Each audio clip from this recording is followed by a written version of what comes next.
We've also seen that same care and courtesy extended to us from neighboring communities. Up here in this area, communities look after each other. And so we have had, I've had a number of leaders from churches, neighboring communities, organizations, individuals that have reached out and offered homes and properties for animals, or if families need to be displaced, they've opened those up. We express our deep appreciation to each of you for that. We extend our appreciation for the partnership that we have witnessed with public safety and fire personnel, leaders of the various communities and neighboring counties. There's a tremendous partnership there. They have worked very hard. The priority is obviously to help protect structures and homes and property, but priority number one is to protect residents and citizens.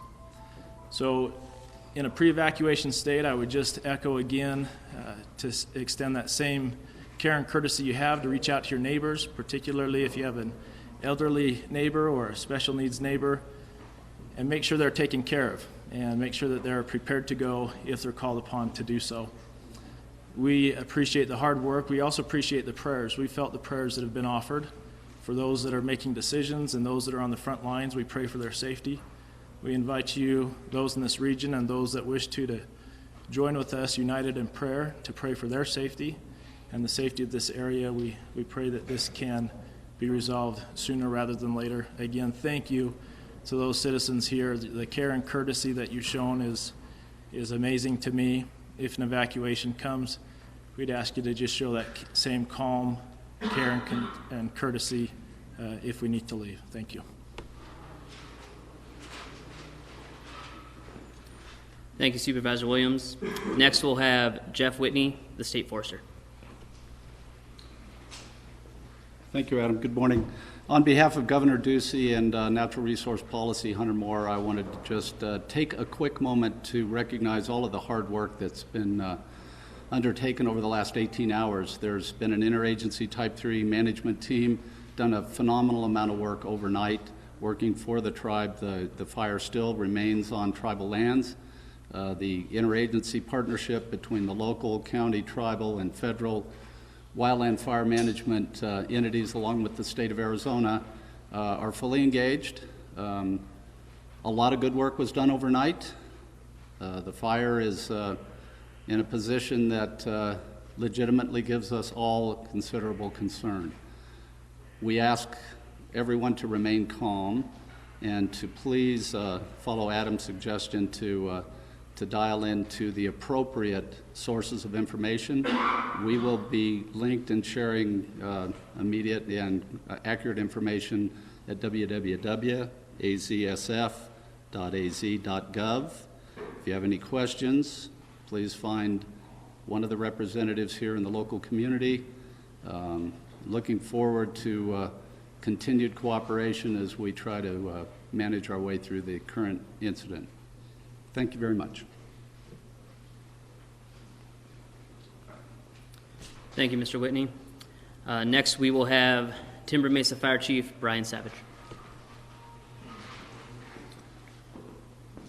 Good morning again. My name is Brian Savage, Fire Chief for the Timber Mesa Fire and Medical District. Timber Mesa Fire and Medical continues to be engaged both on the incident on tribal land as well as in the communities of Lakeside, Sholo, and Linden to provide fire and medical coverage throughout the incident for the residents who are here. Again, we continue to receive phone calls asking for information about evacuations and various rumors that go out through social media. We would ask that you again, please go to the official sites, 311info.net or Ready Navajo County, to get your information. And when and if there is an evacuation, please be careful for one another. Please follow directions and please be safe. At the conclusion of the press briefing here, I'd be happy to answer any questions that you have. Thank you. Okay, so next we'll look at the public safety side of things. We'll bring up Navajo County Sheriff Casey Clark. Good morning, Casey Clark, Navajo County Sheriff. There was a lot of good work done last night. We got a lot of plans done for law enforcement for if we do need an evacuation. We have the zone set up. We have some police officers, deputies in the neighborhoods now, and they're just there to where if you see them, come out and talk to them. They'll give you good information. We're going to have some fire trucks in the neighborhoods later on, because there'll be some ash probably coming in, but they're going to be there just to calm people. And in the event of an evacuation, we'll already have our officers in the community to help people get out. We have some green tags that they'll be handing out, and these have information we'd like you to fill out and then hang it on a doorknob, your mailbox, and this will let us know that your house has been evacuated. We also have some brochures that I'd ask the media to take, Ready, Set, Go. It's back on the counters back here. It's got a lot of good information in it that we'd ask you to put out to the public if the fire does advance. We have been working on this Ready, Set, Go for probably the last 3 to 5 years, so I know a lot of county residents have already probably have these pamphlets. There was some great backburn last night along 60, and I think that's helped us, but today's going to be a very pivotal day. If we get through today, I think we're going to be all right. The trigger points are almost 9 miles from the city, so there'll be plenty of time for people to evacuate, but we'd still ask you to do it in an orderly fashion and respect your neighbors. And I really want to thank Governor Ducey. He's been in contact with the county, with the cities. He's assured us anything we need, they will provide. We have law enforcement from all over the state here now, and also firefighters. So thank you.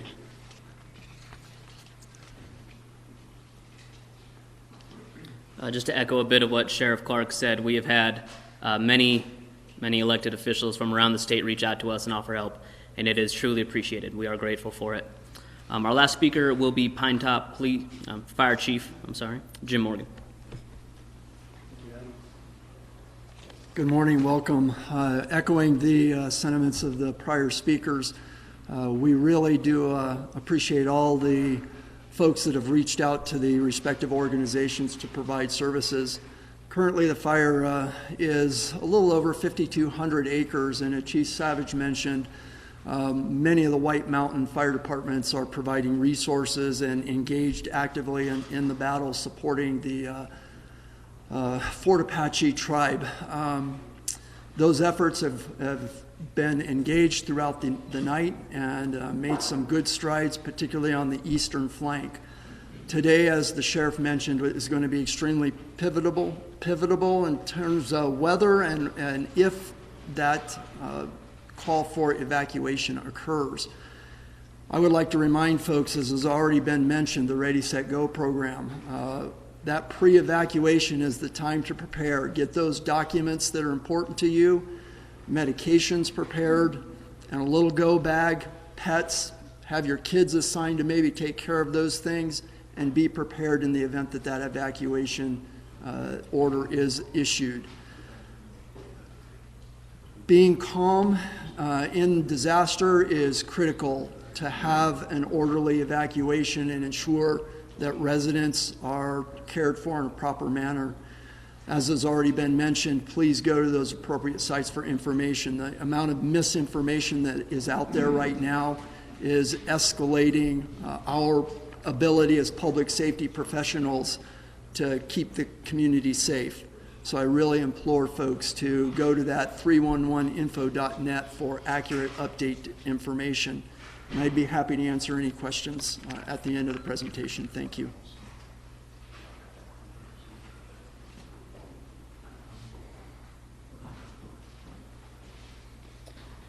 Okay, just one other thing.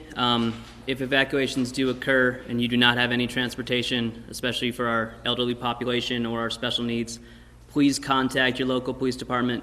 Don't dial 911, that's still purely for emergencies, but contact your local police department so we can get you out of the area. I just want to echo one more time, 311info.net or call 311. We do have a call center set up. It does have the up-to-date information that you need. Do not call our dispatch centers with questions about the fire. Call 311, look to Navajo County's Twitter, at Navajo County AZ, go to Navajo County Facebook or Navajo County Emergency Management Facebook, but please do not call the dispatch center. At this time, we'll open it up for questions.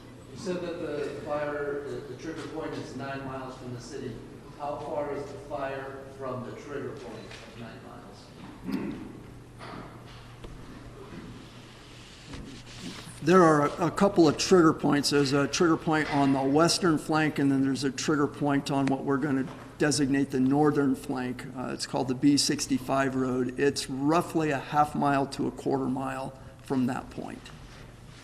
Do you expect that it's going to reach that trigger point sometime today, or it seems entirely possible it's only a half mile away? Again, it's entirely dependent on the weather. The weather is somewhat pushing the direction of the travel of fire. One thing that is also in consideration is topography. This thing's moving uphill, so the fire is naturally going to move uphill, and that's somewhat driving the direction.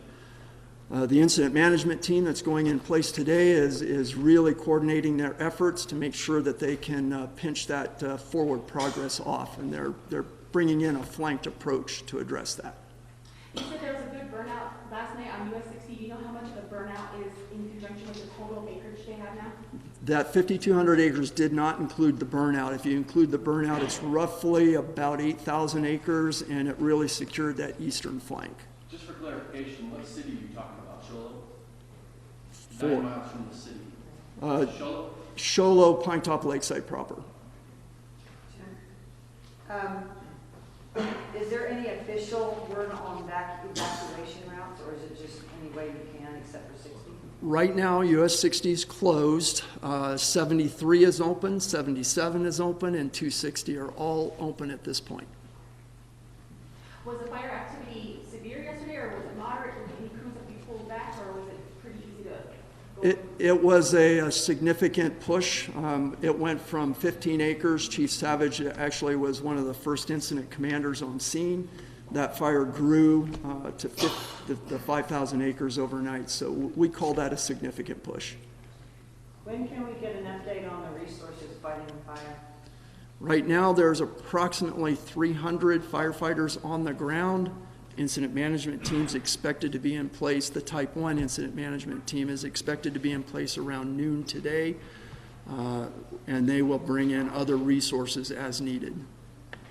Aside from locals who aren't used to a wildfire, the terminology, if you have visitors or people who are camping, can you explain what a trigger point means and timing-wise, what that would mean if you hit the trigger point? Certainly. The incident commander identifies an area that is considered a safe zone.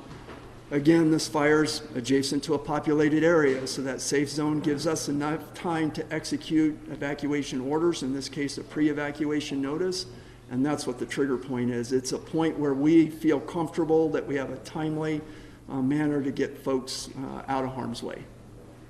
Can you reiterate who is on the pre-evacuation notice, which communities are affected? Sholo, Pine Top Lakeside, Honda, McNary, and White River. I'm sorry, the last one. The White River Indian Reservation. And how many, do you have an idea of how many people have evacuated voluntarily? We have, all that would be speculation at this point.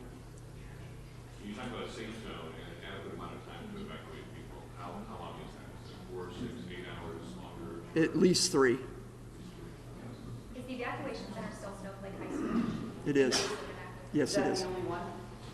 Right now, that's the only one that I'm aware of. Sheriff Clark may have additional information on that. Correction on the evacuation, White River and Honda are not. Are there any other centers open, Sheriff, that you're aware of? Centers for. Evacuation other than Snowflake, that's the only one I was We're made setting aware up one in Springerville, Eager, in case folks from the Pine Top area want to leave out 60 that way. So there would be a secondary there, but right now Snowflake is the main, but there is a, excuse me, there is going to be a secondary there in Springerville, Eager. For the community of Civic Q, Carrizo, and Cedar Creek, no electricity.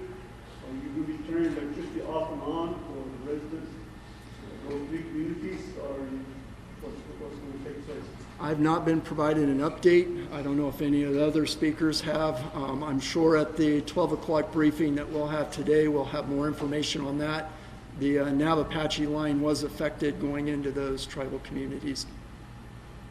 If an evacuation happens, obviously Sholo has a lot of buildings, a lot of hotels, hotel staff. I don't know if they're used to this. how will you get, people, visitors here out of hotels door to door, or an emergency alarm system in the hotels? Just at the hotel I was saying, a lot of people have questions about that. We have a number of systems in place. We have reverse 911. We also have Ready Navajo County. So folks that are registered will get that information. The gentleman that spoke earlier, the religious communities have phone trees here. They've got systems in place to get that information out as well and get folks notified. This is anecdotal. One of the locations in the Pine Top area advised us yesterday that the 70 occupants they had, all but one already self-evacuated, but that's purely anecdotal. Jim, is there a set schedule for press briefings yet, and how long will it be at this location? At 12 o'clock today, we have an incident management team briefing. At that point, we'll probably have more defined public information releases. And that's not open to the public at all? No. I can add to that. We will also have another press conference here at 4 p.m. today. This is going to be utilized as our general media staging area, and Navajo County will also be providing email updates throughout the day.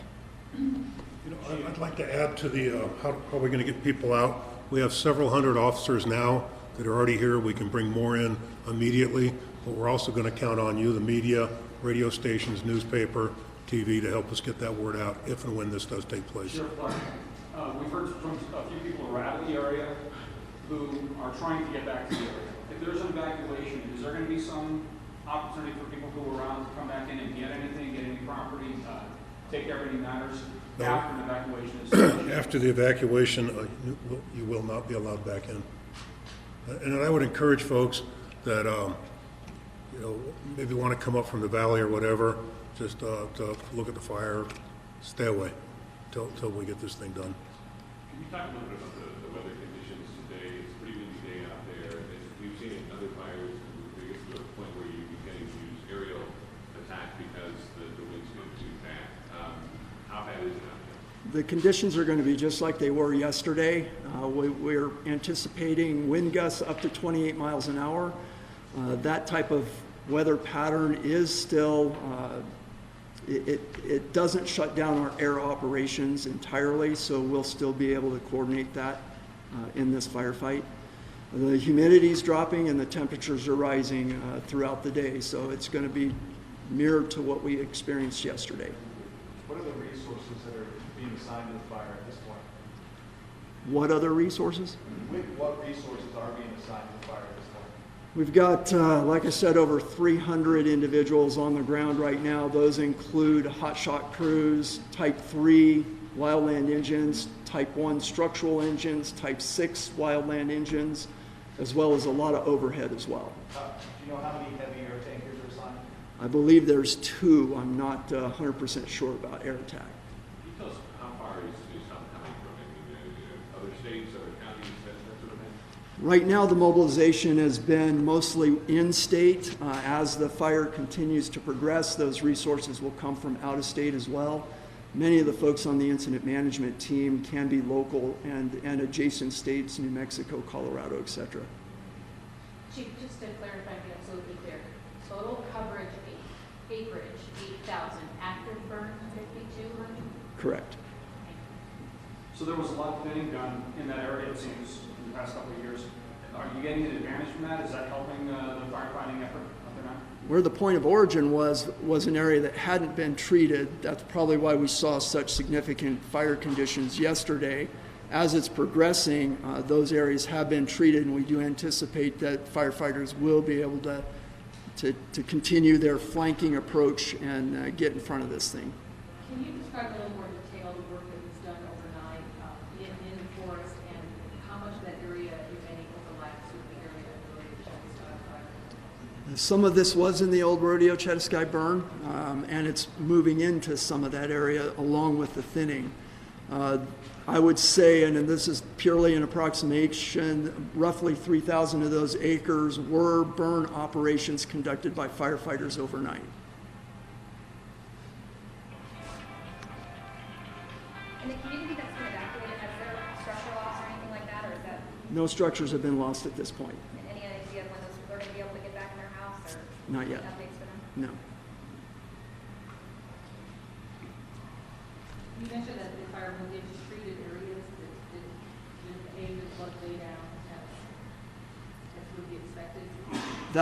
That is generally when we have areas that have been thinned and treated, the fire does there's still fuel to consume, but it's manageable by ground firefighters at that point. What's the vegetation type?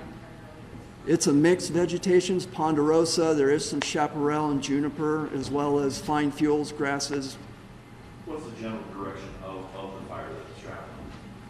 I'm a little directionally challenged sometimes. I believe it's northwest, northeast. Do we know that the cause, at first it was said lightning, and now there's speculation that it was human cause? Do we know That's yet? still under investigation. Can the public find the raised septic pamphlets or any other information at places other than the fire departments? Are they available in the community? They're at our local forest office, as well as many of the fire stations in the community. Outside of that, probably not. Maybe at the Chamber of Commerce's. So online would probably be the next best place for them to go? Yes, sir. You mentioned that you had your share of fires, Bermuda Sky, and wildfires about 5 years ago. Are there things from those experiences that you put into play this time around? And just, can you comment a little bit on just sort of the feeling that comes over you when you hear about another big fire, when it seems like this area has got more than its share? I'm the new kid on the block. I've only been here for 2 years, so I can't give you that perspective, but just kind of watching my peers, there is a heightened sense of urgency here. Lessons learned, a lot of lessons learned. That's why the early pre-evacuation order, as well as those trigger points put in place early in the process. I think the other lesson learned is because of the weather pattern that we are expecting to see over the next several days, that escalation of the management team, incident management team, went from that type 3 all the way to a type 1 early. So those are all lessons learned. And then finally, probably the coordination between all of the public safety entities. We've got that unified command structure in place early. And organizing things like this to get information out to the public quickly. Those have all been lessons learned from the past.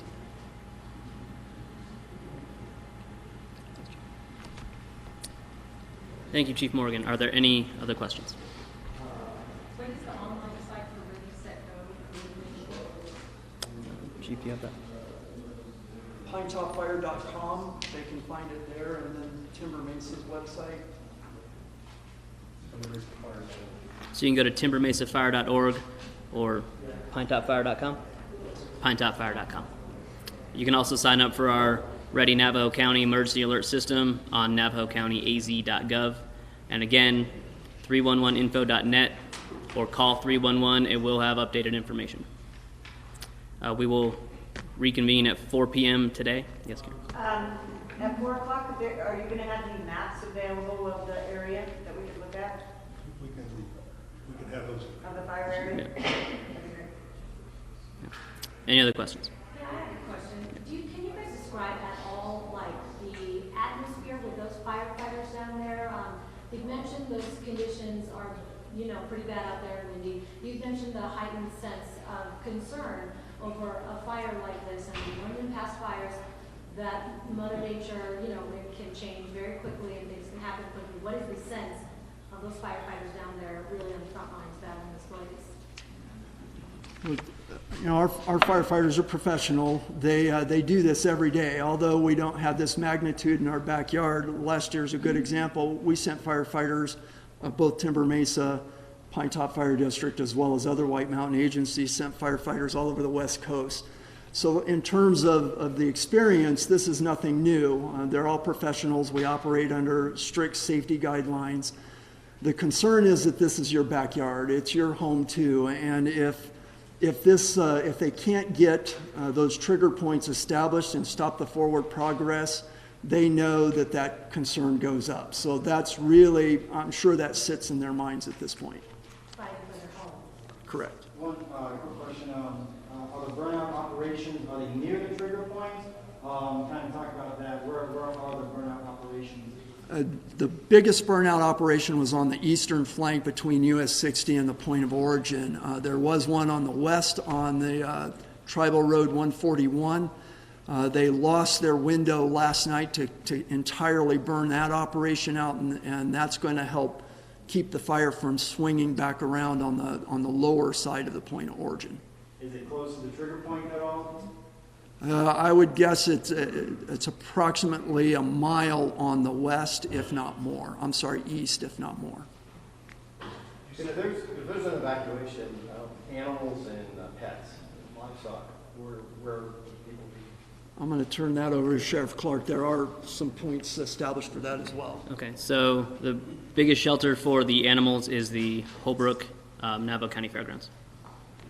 Do we have any secondary? We also have a secondary at the Taylor Rodeo Grounds.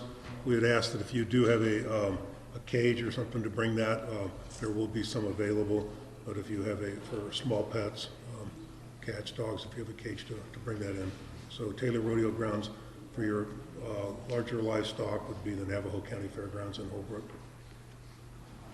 You mentioned that they lost their opportunity to burn out that lower section. Can you elaborate on that? The night, the evening, the hours of operation to keep firefighters safe and coordinate that with air attack. We lost that window. It was a little after 7:30, so. And that's on the southern side? Southern, and I actually said east. It would have been the west side, 141.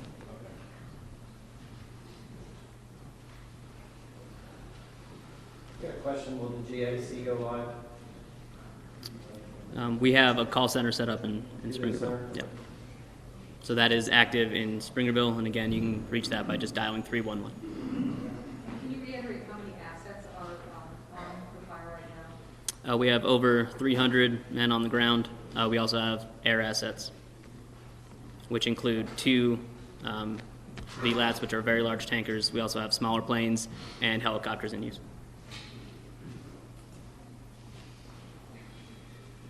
Okay, well, if that's it, thank you all so much for coming. Again, we'll be back at 4 p.m. today.